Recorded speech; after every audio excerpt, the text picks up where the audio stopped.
오늘 말씀의 제목 갈대 상자에 담긴 믿음, 이런 제목으로 말씀 나누도록 하겠습니다. 우리 주변에서 종종 보면 어릴 때 뭐 사고가 있다든지 뭐 크게 아파서 죽을 뻔하다든지 그런 이들이 종종 있기도 합니다.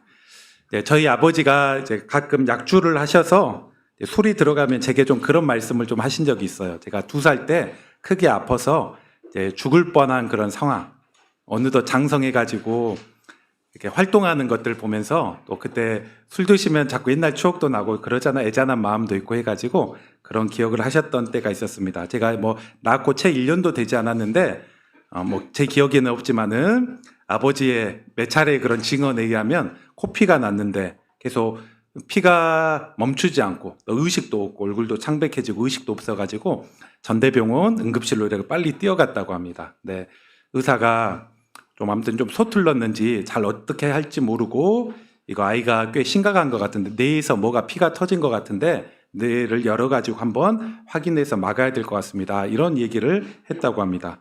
아버지 생각하기를 태어난 지 1년도 안 된 아이 머리 갈라가지고 얘가 정상적으로 살 수 있고 뭐 사람 구실이나 할 수 있겠느냐 이런 좀 생각이 들어가지고 좀 잠깐 멈췄다고 합니다. 잠깐 피만 한번 멈추게 해주시고 제가 좀 잠깐 좀 고민하고 생각할 수 있는 시간을 주십시오. 이렇게 했다고 합니다.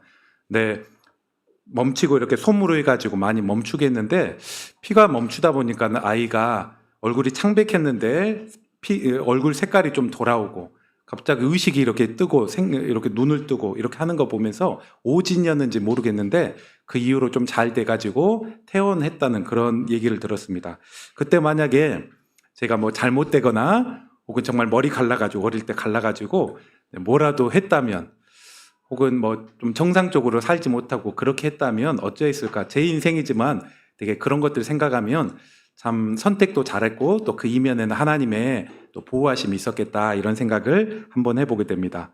제가 죽거나 이상하게 됐다면 뭐 우리 가족도 없었을 거고 우리 자녀들도 없었을 거고 또 여러분하고 만날 일도 없고 여러분 뭐 나름대로 다른 교회에서 뭐 신앙생활하고 그럴 거지만 올리브 교회라는 뭐 지금의 그런 모습들은 있지는 않을 거라 좀 생각이 됩니다.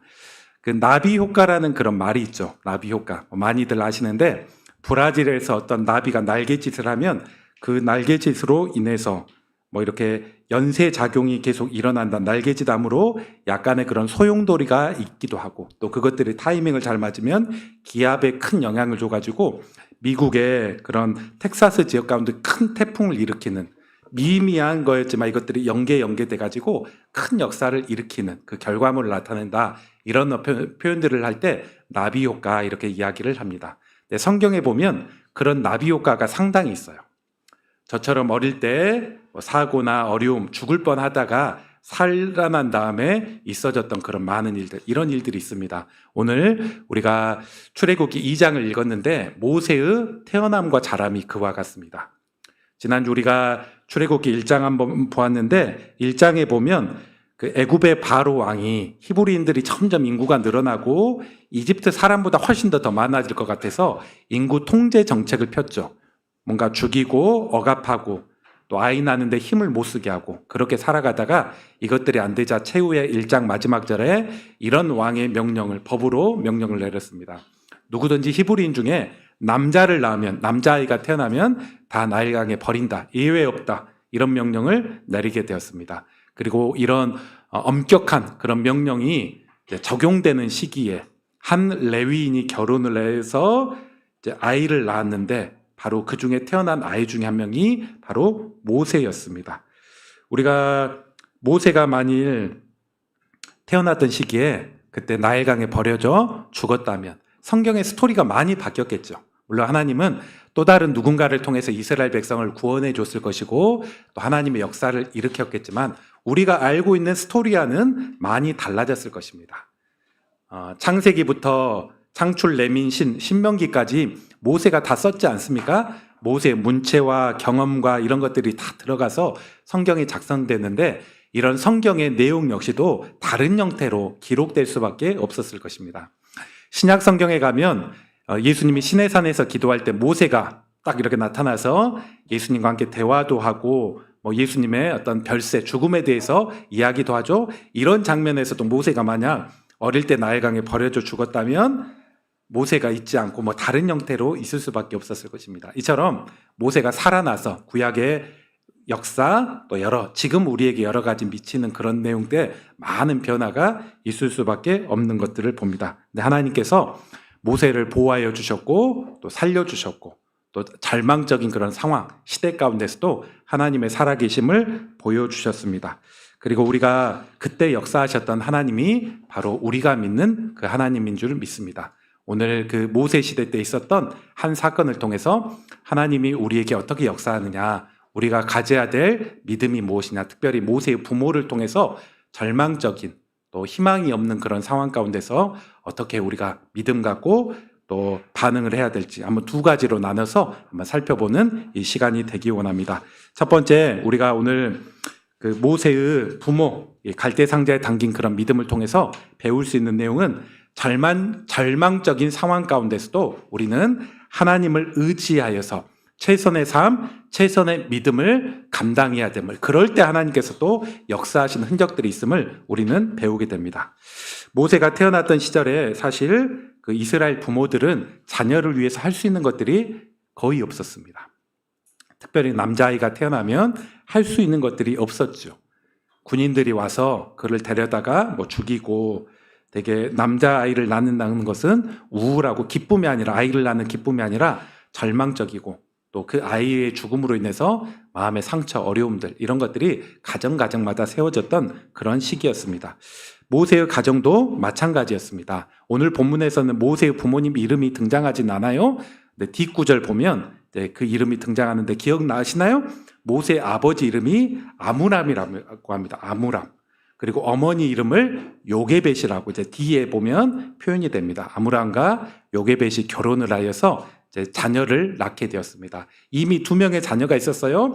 제 추론에 의하면 그 첫째는 아마 딸 낳았을 것 같고, 그 딸을 미리암이라고 하고, 그리고 두 번째는 아들을 낳는데 그 아들은 아론이라고 이렇게 불렀습니다. 그리고 아마 성경의 흐름 가운데 아마 세 번째 정도 모세가 아이가 세 번째 정도 되었던 것 같습니다. 세 번째를 임신했는데 그때 마침 왕의 명령에 의해서 아들만 남으면 다 죽이고 여아는 살려둔다, 이런 명령에 의해서 적용되는 시기였습니다. 부모들이 아이를 임신하고 얼마나 긴장하면서 10개월을 기다렸을까요? 여자 나면 다 살지만 남자 나면 다 죽여야 됐습니다. 그러면서 마음속으로 기도하기를, 여자이기를 기도하고 그렇게 했지 않겠습니까? 또 그때는 뭐 지금 아이가 남자인지 여자인지 알지 못하니까 낳아봐야 하니까 그런 식으로 10달간은 마음을 졸이고 살았습니다. 아이가 태어났는데 누구였느냐? 바로 남자였습니다. 그리고 얼굴을 딱 보니까 오늘 2절에 보니까, 2장 2절에 보니까 아이가 되게 좀 잘생기고 되게 사랑스럽게 생기고, 이런 모습을 보면서 낳자마자 물에 던질 수가 없었습니다. 숨기고 계속 숨기는 삶. 그렇게 약간 석 달 정도를 버텨나간 것입니다.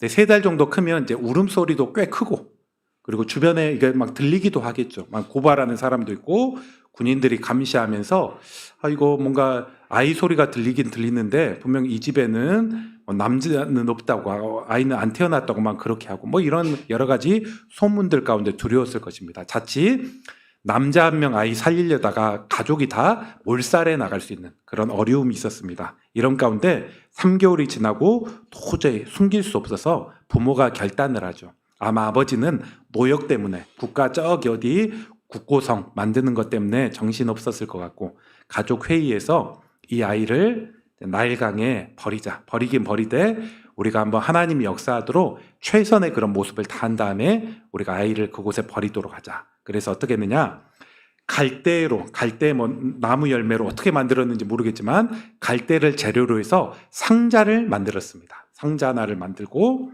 그리고 그곳에 역청, 그리고 나무 진, 이런 것들을 안쪽에 잘 발라가지고 물이 바깥에서 들어오지 못하도록, 그리고 그 안에 아이를 낳아서 버틸 때까지 버텨보고, 누군가 하나님이 은혜 주시면 뭐 이집트 사람에게 양자로 데려갈 수 있을 것이고, 운이 없다면 뭐 아이가 죽을 수밖에 없는, 사진 하나 한번 보여주시죠. 그런 식으로 마음의 결정을 하고 진행을 하였습니다. 그래서 이 아이를 갈대 상자에 놓고 갈대, 나일강에 갈대가 있는 그런 곳에 이 아이를 이렇게 두게 되었습니다. 떠내려갈 수 있고 또 그렇게 상황 가운데 났습니다. 그리고 엄마가 이야기하기를 첫째 딸 미리암에게 이거 잘 망보고 있다가 아이가 어떻게 되는지 한번 지켜봐라. 죽는지 또 하나님이 또 다른 그런 계획으로 인도해 주시는지 이런 것들을 살펴보아라. 이렇게 얘기를 하였습니다. 그런데 이런 상황 가운데 아이 두고 떠내려가지 말도록 마음 졸이며 기다렸는데 마침 그때 이제 바로의 왕의 딸이 공주가 이곳에 목욕을 하러 온 것입니다. 자기뿐만 아니라 몇 명의 시녀들을 데리고 아이 울음소리가 들리지요. 응애 이렇게 들렸을 것이고 뭐냐 데려와봐라 하니까 아이입니다. 근데 이 공주가 마음이 되게 따뜻했는지 불쌍히 여기죠. 이는 필시 히브리인 남자구나. 우리 왕이 아이 다 죽이려고 해가지고 그리고 역사에 의하면 지금 이 공주와 이 왕가는 지금 사촌지간 이렇게 표현을 이렇게 합니다. 우리 사촌, 우리 동생이 왕이 이렇게 명령 내려가지고 아이가 제대로 좀 살지도 못하고 그렇구나 뭐 그렇게 딱하게 여겼습니다. 이렇게 하면서 내가 도와줄 수 있는 방법이 없을까 이렇게 생각하고 있을 때 누나였던 미리암이 번뜩이는 그런 재치 또 이건 믿음의 지혜 하나님께서 주시는 마음이라고 생각하는데 담대하게 공주에게 나아가더니 이런 이야기를 합니다. 제가 히브리인 유모 몇 명을 알고 있는데 유모 몇 명을 누구를 소개해 줄까요? 아이에게 젖이 필요할 것 같은데 이 유모를 좀 소개해 줄까요? 할 때 공주가 허락을 해줍니다. 그러면서 유모를 데려왔으니 누구를 데려왔냐면 바로 친엄마를 데려오죠. 친엄마 아이 난 지 얼마 안 됐기 때문에 뭐 젖도 이렇게 아직 많이 나올 거고 또 아이 키우는 그런 기술도 있을 것이고 그래서 그를 공주 앞에 데려가서 이 여인이 아이를 좀 키울 수 있는 자질도 있고 2명 잘 키워봤습니다. 이렇게 할 때 공주가 허락해서 너희 집에서 아이를 일정 기간 키웠다가 젖대고 조금 더 말도 하고 그럴 때쯤 내게 돌아오라 이렇게 데려오라 그렇게 명령하게 된 것입니다. 참 하나님의 귀한 섭리가 있지 않습니까? 아이 죽었다고 이렇게 내어드렸는데 하나님께서 또 이렇게 타이밍 또 상황들 이런 것들을 열어주시고 특별히 이 엄마는 자기 아이를 키우면서 돈까지 받게 되고 뭐 그런 어떤 상황 가운데 가장 좋은 그런 길로 열어주시고 그리고 공주가 이제 낙점했기 때문에 아직 양자로 확실히 딱 들린 건 아니지만 공주의 명령에 의해서 이 아이를 키우기 때문에 누구도 이 아이에 대해서 왜 히브리인 남자인데 그렇게 살려두느냐 이렇게 얘기할 수 없을 정도로 다 이 모든 것들이 철저하게 진행되는 것을 보게 됩니다. 그리고 이제 아이가 어느 정도 좀 말도 떼고 좀 이해도 할 수 있을 그 정도가 될 때 이 아이를 데리고 공주에게 데려갑니다. 공주는 이 아이의 이름을 이렇게 짓죠. 물에서 건짐받았다 그런 의미로 모세라고 지었습니다. 그리고 뿐만 아니라 이 아이가 되게 똘똘하고 잘하는 것들을 보면서 그를 양자로 삼으면서 이집트의 왕자 중에 하나로 왕실에서 최고급의 그런 교육을 받도록 인도해주는 그런 모습을 보게 됩니다.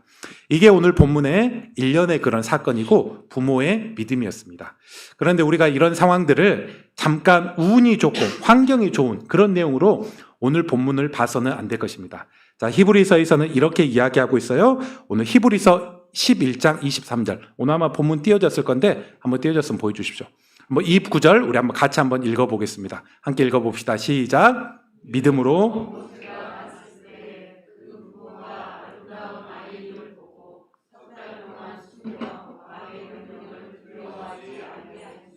아멘. 카메라 1번. 이 구절 한번 잠깐 한번 보십시오. 자, 이렇게 이야기하고 있어요. 믿음으로 부모의 그런 상황을 얘기하는데 부모가 아이를 숨기려고 하고 또 이렇게 노력한 것이 뭐냐? 믿음 때문에 그렇게 했다고. 이 부모들이 아이가 태어났을 때 믿음으로 왕보다는 하나님을 더욱더 두려워하고 그래서 아이를 숨기려고 하고 또 3개월 정도 지나서 이 갈대 상자를 만들고 이러이러한 최선의 그런 노력을 다 했는데 이런 것들이 뭐에서 나느냐? 바로 하나님에 대한 믿음 때문에. 하나님 살아계시다. 우리 주변 가운데 역사하시다. 이스라엘은 고통을 아신다. 이런 어떤 믿음 가운데. 그리고 내가 최선을 다하면 아이가 죽을 수도 있지만 또 다른 하나님의 길이 있다면 하나님이 가장 선한 길로 열어가실 수 있다. 이런 믿음 가운데 지금 계속 움직이는 일련의 행동이었다는 것입니다. 그리고 이 믿음 가운데 부모가 할 수 있는 최선의 그런 반응들을 해 나가는 그런 모습을 보게 됩니다.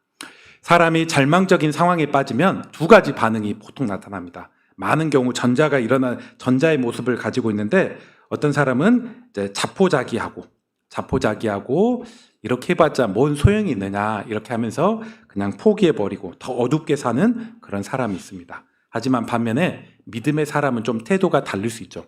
하나님은 이런 상황 가운데서도 역사하신다. 초월하고 일하고, 또 오늘 이런 출애굽기 2장의 그런 모습을 보면서 가장 선하게 역사할 수 있는 믿음, 하나님 살아계시고 또 일하시고 또 그것들 믿고 우리가 최선을 다하며 반응해 나가면 선한 것으로 인도해 주신다. 이런 믿음 가운데 살아가고 반응하고 적극적으로 움직이는 그런 사람들이 있다는 것입니다.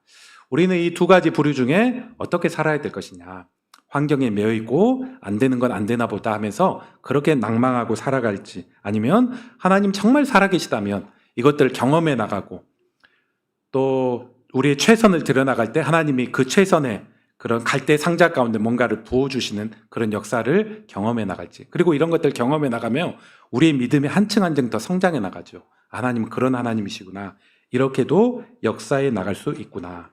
우리가 일전에 요셉을 봤어요. 요셉도 그러지 않습니까? 형들에게 노예로 팔려나가서 애굽의 노예가 되어서 말도 안 통하고 절망적인 그런 상황 가운데 자기의 인생을 비관하지도 않았고 자살을 선택하지도 아니하였습니다. 하나님 살아계시다. 가나안 땅뿐만 아니라 애굽 가운데서도 하나님은 계시고 나와 동행하시고, 그렇게 해서 하나님 동행하는 그런 삶을 살았을 때 요셉의 삶이 열렸습니다. 억울하게 감옥에 갔을 때도 그곳에서도 하나님, 감옥에서도 하나님 함께 계신다, 살아계신다, 이런 믿음으로 살 때 하나님이 그 요셉의 어떤 믿음을 귀하게 여겨 나갔고, 그가 또 이스라엘의 어떤 유력한 지도자로 또 하나님의 어떤 뜻들을 이루어 나가는데 속히 응답해 나가는 그런 모습을 보게 됩니다. 여러분이 이런 어떤 믿음으로 사시기 바랍니다. 우리는 절망적인 그런 상황 가운데서도 하나님의 역사하심과 일하심을 보는 그런 사람입니다. 우리가 그 출애굽기 2장에서 보였던 그 하나님을 우리가 믿기에, 그 하나님을 오늘 우리 시대에 가져와서 우리의 학업에, 우리의 어떤 미래, 때로는 절망적인 그런 상황 가운데, 그리고 절망은 아니지만 하나님의 역사와 일하심이 필요한 그런 상황과 타이밍 가운데 우리가 그 믿음을 가지고 우리 역시도 반응하고 적극적인 어떤 믿음으로 살아가는 그런 성도들 되시기 바랍니다. 오늘 설교를 생각하면서 제가 한번 두 가지 이야기를 기억이 났는데, 시간 관계상 한 가지 그런 얘기를 한번 좀 해보면, 제가 신학교 시절에 한 대구 출신의 전도사님, 저보다 한 3살 더 형이긴 했는데 같이 기숙사 생활을 하였습니다.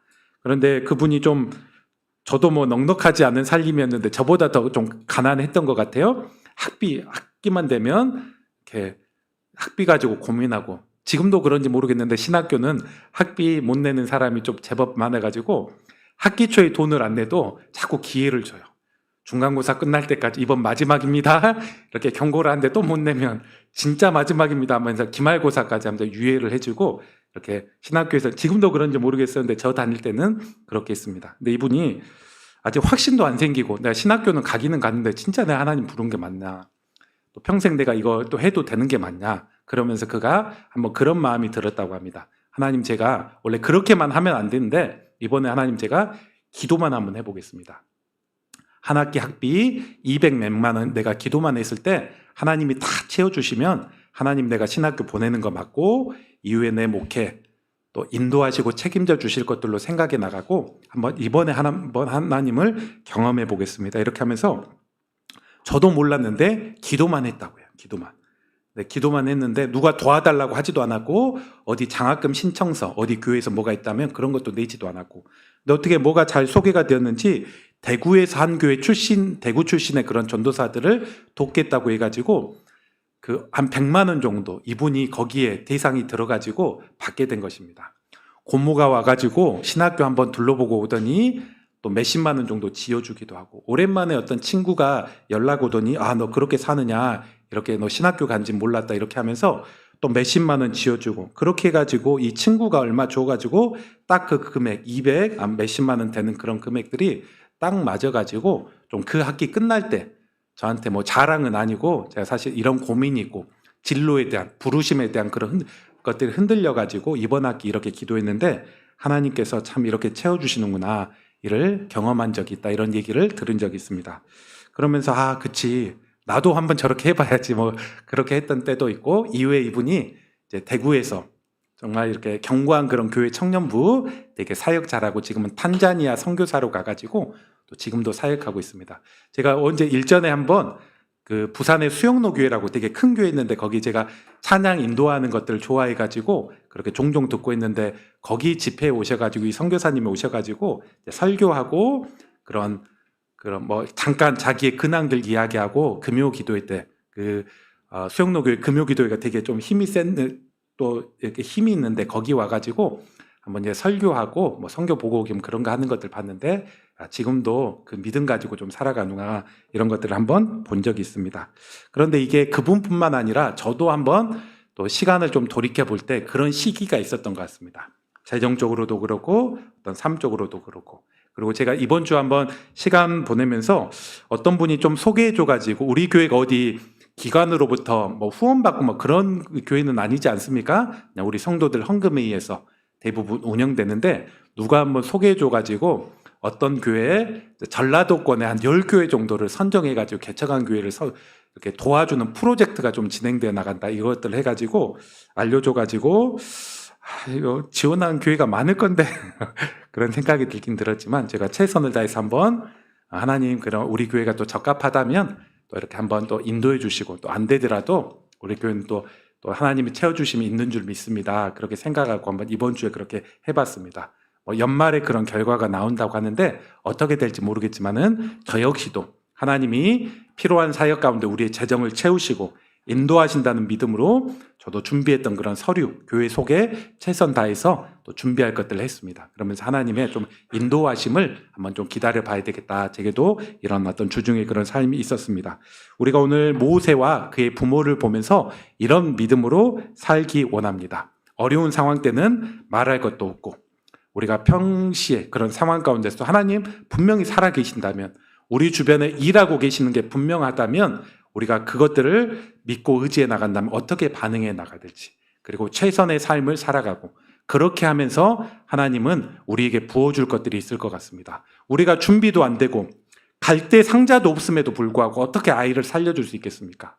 갈대 상자라도 준비하고 물이 들어오지 않을 때에 않도록 이렇게 하고 이런 모습들이 있었기 때문에 아이 나일강에 그냥 던졌다면 그냥 익사해서 죽을 수밖에 없었겠죠. 우리가 할 수 있는 지혜와 최선을 구하고 하나님 앞에 들여나갈 때 또 하나님께서 역사하신 흔적들이 있을 거라 믿습니다. 또 우리 삶 가운데 그렇게 또 대입하며 순종해야 될 것들은 있지 않은지 한번 돌아보는 이 시간 되기 원합니다. 두 번째로 한 가지 더 배우고 싶은 것은 이 부모, 이 모세의 그런 부모, 특별히 요셉의 이 믿음을 통해서 자녀를 믿음으로 키워나가는 그런 어떤 사명들을 한번 돌아보기 원합니다. 요게벳이 유모가 되어서 모세의 어린 시절, 갓난아이 시절부터 어느 정도 좀 성장기까지 그런 유모가 되어서 어머니처럼 양육했습니다. 이 시간이 얼마나 중요했을까요? 얼마나 또 소중했겠습니까?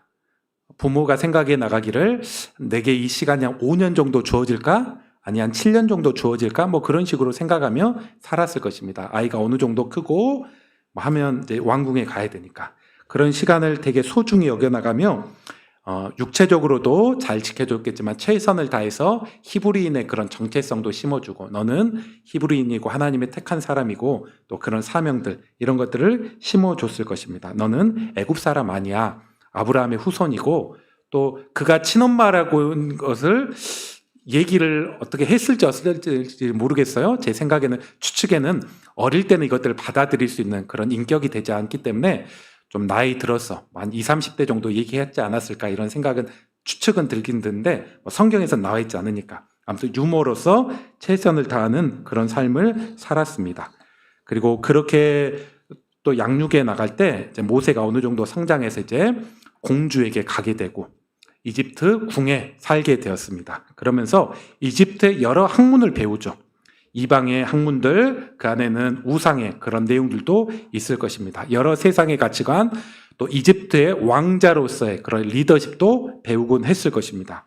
그런데 중요한 것은 그가 이제 어느 정도 10대 이후에 이집트 문화에서 삶에도 불구하고 그가 히브리인으로서의 그런 정체성, 자기는 아브라함의 후손이고 언젠간 하나님의 약속에 따라 이제 거의 때가 됐을 것 같은데, 아브라함 이후에 400년 정도 딱 계산해 보니까 그런 때가 가까이 왔던 것 같은데, 나 역시 가나안 땅으로 들어가야 될 하나님의 백성이다. 이런 신앙의 믿음들이 그가 잃지 않았다는 것입니다. 그리고 이제 다음 주에 살펴볼 거지만 그의 나이 40세가 돼서 하나님이 나를 사용하시는 게 아닌가, 스스로 이런 건 생각 가운데 뭔가 시도를 하는 그런 믿음 모습들도 나타나게 됩니다.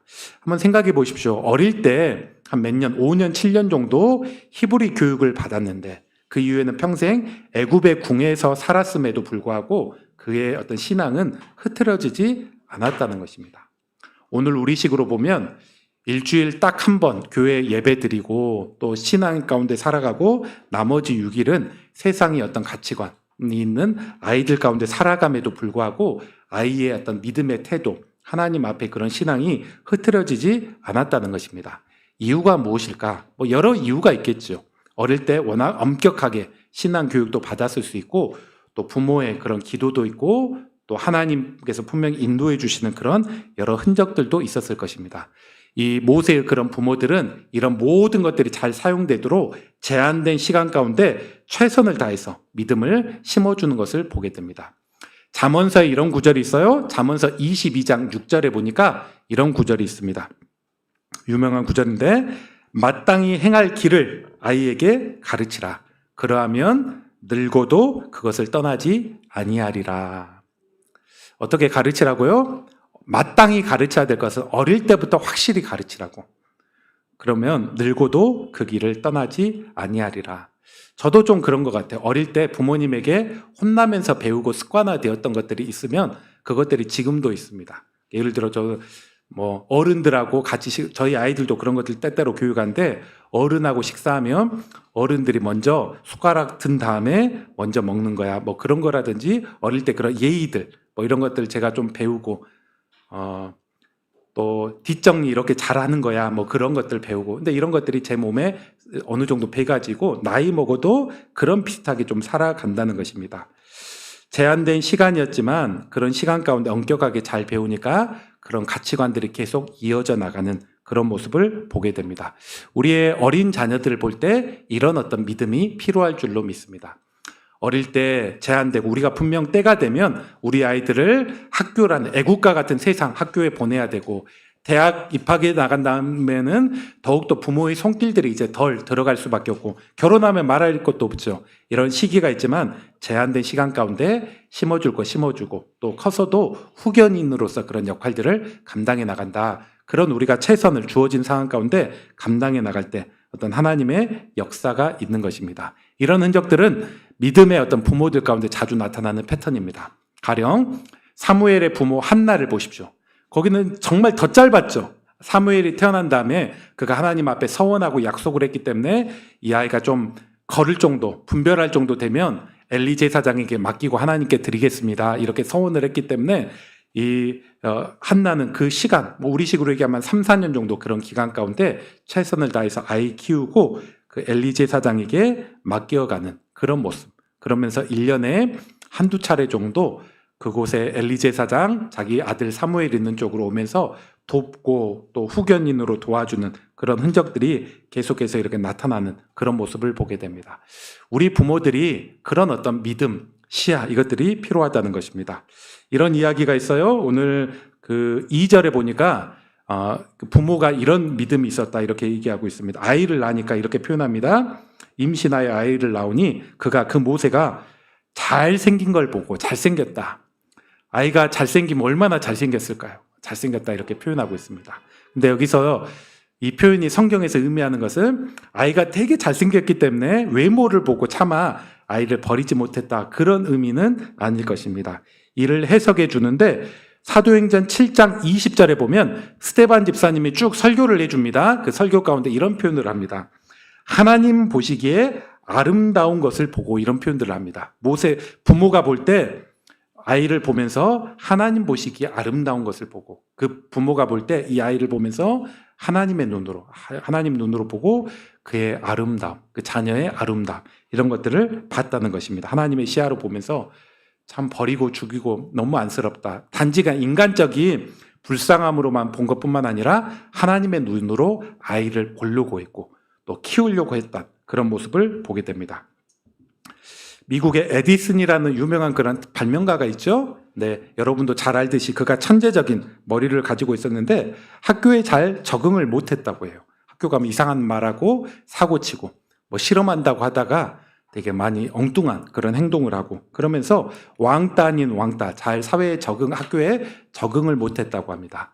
그런데 이런 상황 가운데 에디슨에게 위로와 격려를 주는 사람이 있었으니 그의 어머니였습니다. 낸시 에디슨이라는 그의 어머니였습니다. 그의 시야는 되게 달랐죠. 아들을 보면서 어떤 시야를 가졌냐?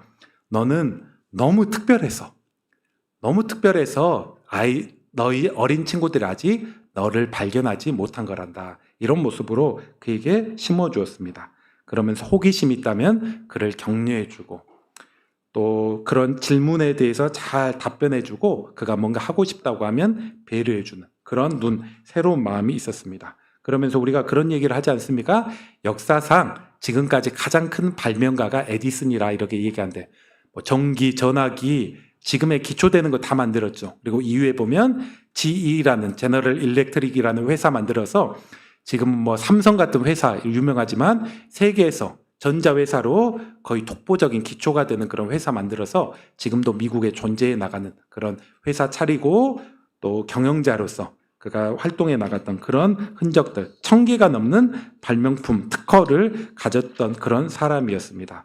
어떻게 이런 것들이 가능했느냐? 부모가 친구들 어떤 말만 믿고 그렇게 자기 아이에 대해서 행동해 나갔다면 그런 일들이 일어나지 않죠. 우리는 영적인 그런 시야가 필요하지 않습니까? 우리가 우리의 자녀들 대해 나갈 때도 어려운 순간이 있을 때도 다른 친구들은 무엇이라고 하든 우리가 모세의 부모가 그렇게 봤듯이 하나님의 눈으로 아이를 볼 줄도 알고 아이의 역경과 힘듦이 있으면 그렇게 볼 줄도 알고 격려하고 너를 향해서 특별한 계획이 있어. 실패를 통해서 배우는 거란다. 너가 이것 통해서 더 단단해지고 이거 잘 저장하고 있으면 앞으로 이것 통해서 도약할 그런 시기가 있단다. 이런 모습들이 우리에게 필요해 나가는 것입니다. 여러분도 한번 그런 시야를 한번 가져보시기 바랍니다. 아이가 이미 컸을 수도 있고 혹은 손주를 볼 그런 시기일 수도 있고 이렇게 나가지만 장성했던 그런 시기일 수 있지만 우리가 제한된 그런 시간, 기회를 최대한 활용해 나가서 우리 아이들을 하나님의 눈으로 볼 수 있는 그런 믿음, 이게 필요해 나갈 것입니다. 이미 출가했습니다. 멀리 삽니다. 그런 사람이라면 요게벳이 모세가 이제 애굽 궁에 갔을 때도 계속해서 기도하고 후견인으로 도와주려고 했듯이 우리가 그런 마음으로 우리 자녀들을 양육해 나갈 수 있을 것입니다. 그리고 여러분도 멀리만 보지 말고 가까이 있는 우리 올리브 희망세대 아이들을 공동 육아해 나간다. 또 그런 어떤 마음들도 여러분이 가졌으면 좋겠습니다. 내 친자식은 아니지만 내가 한 아이, 또 어떤 한 아이 영적인 챔피언으로 영적인 엘리트 강자로 잘 세워나가면 그가 사회에 나가서 교회를 세우고 이 땅을 세워나가고 그렇게 할 수 있다. 우리가 그 아이를 통해서 하나님 나라 기회에 나간다. 자, 돌아보세요. 모세 한 명이 제대로 세워져 나가니까 정말 달랐죠. 그 광야에서 40년 동안 얼마나 이스라엘 백성들이 좀 유치하기도 하고 믿음 없이 행했습니까? 하지만 다른 한 사람이 있었는데 모세는 달랐습니다. 탁월했고 정말 이스라엘 모든 백성들을 인도하고 변화시킬 정도로 탁월했습니다. 우리가 그런 탁월한 소수이지만 몇 사람 키워낼 수 있다면 그 사람을 통해서 역사에 나갈 것입니다. 우리가 전도도 하고 세계 선교를 위해서도 해야 되지만 또 우리가 가까이 있는 우리 자녀들을 큰 영적인 강자로 키워나가서 우리가 이거에 기여해 나갈 수 있을 것입니다. 오늘 한번 말씀을 정리해 보겠습니다. 우리 성도 여러분, 오늘 갈대 상자에 담긴 믿음이라고 하는데 이게 그냥 상자가 아니죠. 부모의 믿음이 담겨있는 그 상자입니다. 하나님 역사하신다. 또 하나님 이스라엘 백성 보호하시고 또 뜻하신다면 이 아이를 또 다른 모습으로 구출해 주실 수 있을 것이다. 이런 믿음 가운데 최선의 준비를 하고 하나님이 부어주실 수 있는 그런 통로를 만들어서 하나님 앞에 들여나갔습니다. 또 그럴 때 하나님이 가장 귀한 모습으로 역사해 주셨던 것들을 봅니다.